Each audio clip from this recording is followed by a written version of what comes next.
Price Lord. கர்த்தருக்கு ஸ்தோத்திரம். நல்லா இருக்கிறீங்களா? நீங்க சுகமா இருப்பீங்கன்னு விசுவாசிக்கிறேன். ஒவ்வொரு நாளும் வேதத்தின் வழியாய் உங்களை சந்திக்கிறதுல மிகுந்த சந்தோஷப்படுகிறேன். தேவன் உங்களையும் உங்கள் குடும்பத்தையும் நிறைவாய் ஆண்டவர் ஆசீர்வதிப்பாராக. ஒவ்வொரு நாளும் தேவனுடைய வார்த்தையை நீங்க கேட்டுக்கொண்டு வரீங்க. ஒவ்வொரு நாளும் பிரைஸ் லார்ட் ஒவ்வொருடைய உண்மையை குறித்து நம்ம பார்க்கிறோம். வேதத்துல இருக்கிறவர்களுடைய உண்மையை நம்ம பார்க்கறது முக்கியம். அதோடு கூட சேர்ந்து இந்த வார்த்தை கேட்கிற உங்களுக்குள்ள அந்த உண்மை இருக்கணும். ஒருவேளை அந்த உண்மை இல்லை அப்படின்னா ஆண்டவர்கிட்ட கேளுங்க, ஜெபம் பண்ணுங்க. ஆண்டவரே, கர்த்தாவே, உமக்கும் ஊழியத்துக்கும் சபைக்கும் ஊழியக்காருக்கும் என் புருஷனுக்கும் மனைவிக்கும் பிள்ளைகளுக்கும் என் ஓனருக்கும் நான் உண்மையா நடக்க அந்த உண்மை எனக்கு தார ஆண்டவரே என்று கேளுங்க. ஏன்னா பைபிள் வசனத்துல ஆரம்பத்துல சொன்ன வார்த்தையை தான் நான் திரும்ப சொல்றேன். உண்மை உள்ள ஒரு மனுஷன் தான் பரிபூர்ணமான ஆசீர்வாதங்களை பெறுவான். அதை நீங்க மறந்துடவே கூடாது. அதனால உங்களுடைய உண்மையை விட்டு நீங்க மாறாதீங்க. கர்த்தருக்கு ஸ்தோத்திரம். என்ன சூழ்நிலை வந்தாலும், என்ன கஷ்டங்கள் வந்தாலும், என்ன போராட்டங்கள் வந்தாலும், பிரைஸ் தி லார்ட், உண்மையாய் இருங்க, உண்மையாய் இருங்க. அந்த உண்மை உங்களை வாழ வைக்கும்.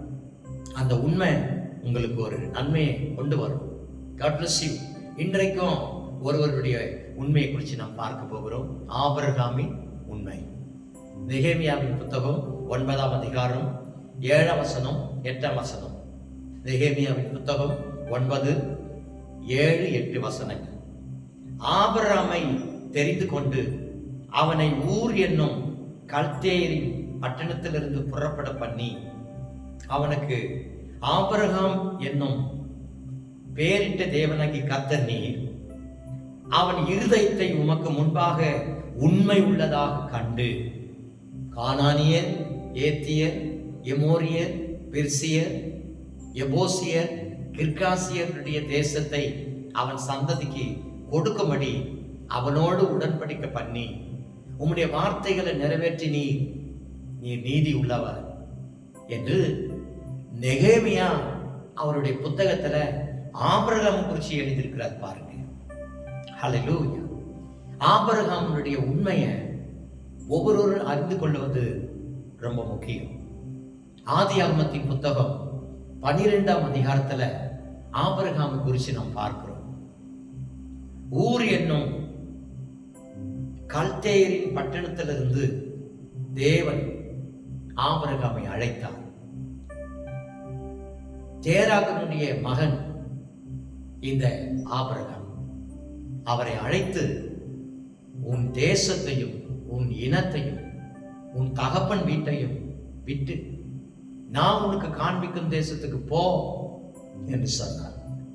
எந்த இடத்துக்கு போ அப்படின்னு சொன்ன அந்த வார்த்தையை அவர் கேட்கல. எங்க போ சொல்றீங்க ஆண்டவரே? ஏன் ஆண்டவரை என்ன கூப்பிடுறீங்க? எதுக்கு ஆண்டவரை என்ன கூப்பிடுறீங்க அப்படின்னு சொல்லலாம் ஆண்டவர்கிட்ட கேள்வி கேட்கல. நான் காண்பிக்கிற தேசத்துக்கு போ அப்படின்ட்டார். கர்த்தருக்கு ஸ்தோத்திரம். அப்படியே கீழ்ப்படிந்து அவன் புறப்பட்டு போனான்.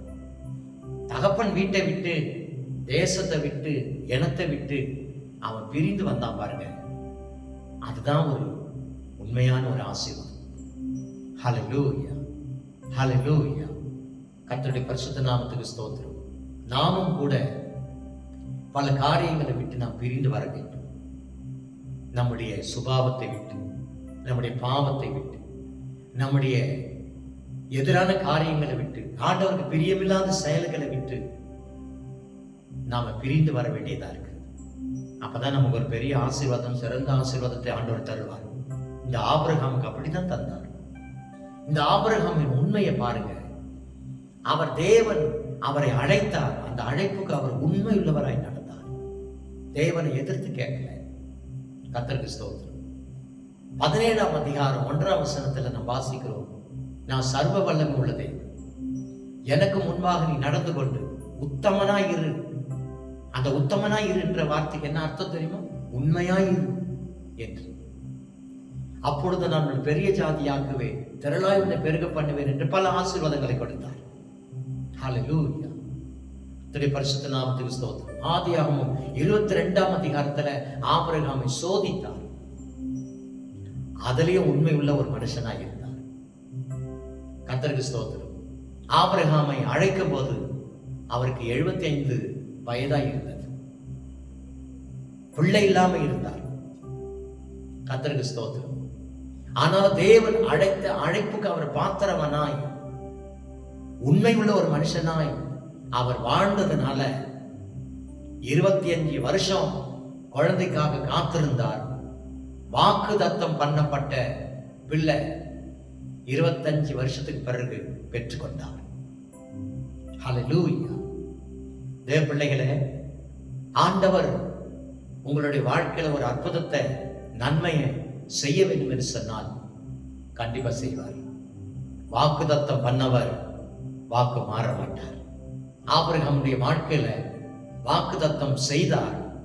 நான் உன்னை ஆசீர்வதிப்பேன், திரளாய் பெருக பண்ணுவேன், உன் சந்ததியை நான் இவ்வண்ணமாய் ஆசீர்வதிப்பேன் என்று சொன்ன வாக்குத்தத்தம் அப்படியே நிறைவேறியது.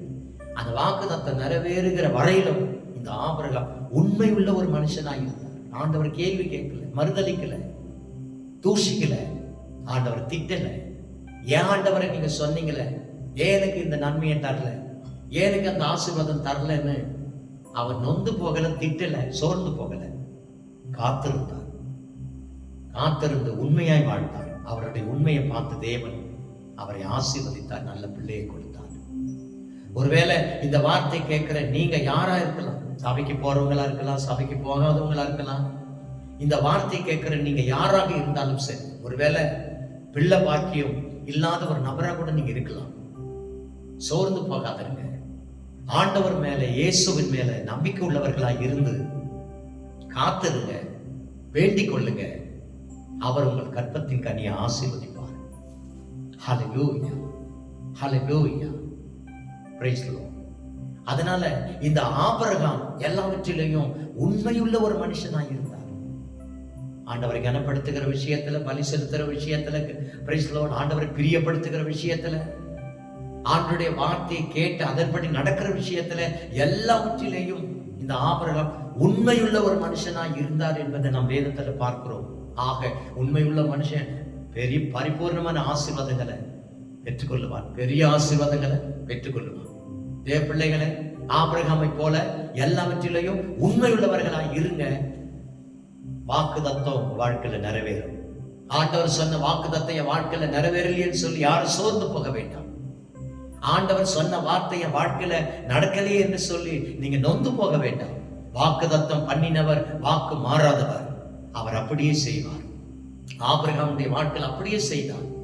அந்த வாக்குத்தத்தம் நிறைவேறுவதற்கு ஆபிரகாம் உண்மையுள்ள ஒரு மனுஷனாய் இருந்தார். அது போல நீங்களும் ஆண்டவருக்கு உண்மை உள்ள ஒரு மனுஷனாய் நீங்க வாழும்போது, சமுதாயத்துல நீங்க உண்மை உள்ள ஒரு நபர்களாய் இருக்கும்போது, கர்த்தருக்கு ஸ்தோத்திரம், அற்புதத்தை நீங்கள் காண்பீர்கள். God bless you.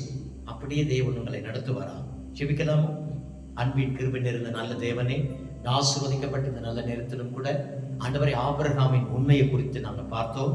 ஆண்டவரே, ஆபிரகாம் எவ்வளவு உண்மை உள்ள மனுஷனாய் இருந்து வாக்குத்தத்தம் பண்ணப்பட்ட பிள்ளையை அவர் பெற்றுக்கொண்டார் என்பதை நாங்கள் கவனித்தோம். ஆண்டவரே, தேவனாகிய கர்த்தர் எங்க வாழ்க்கையிலும் ஆண்டவரை நாங்கள் உண்மையுள்ளவர்களாய் இருந்து, ஆண்டவரே கர்த்தாவை நாங்கள் பெற்றுக்கொள்ள வேண்டிய நன்மைகளையும் ஆசீர்வாதங்களையும் நாங்கள் பெற்றுக்கொள்ள, சுதந்திரித்துக் கொள்ள தேவன் எங்களுக்கு கிருபை தார். அதுக்கு நாங்கள் பாத்திரவான்களாய் எங்களை மாற்றும்.